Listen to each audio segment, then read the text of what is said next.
Биыл тәуелсіздігімізге 30 жыл толады. Бізде тәуелсіздік құрдастары 30 жасқа келдік.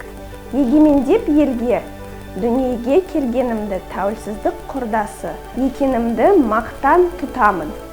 Қазақстанның мемлекеттік тіл ол қазақ тілі.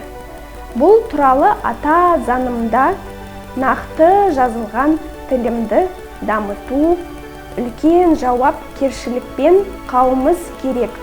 Мен өзім 11 жыл қазақ шаңырағымның келінімін. Бір шаңырақ астында ата енемен 2 бала жолдасымен тату-тәтті өмір кешудеміз.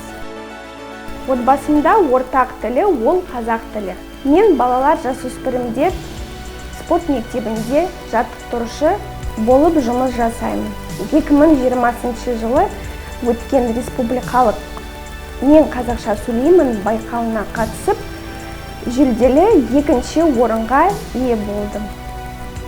Түрлі байқау сайыстарға қатысып, тіліміздің өркендеуіне әрқашанда үлес қосып жүремін.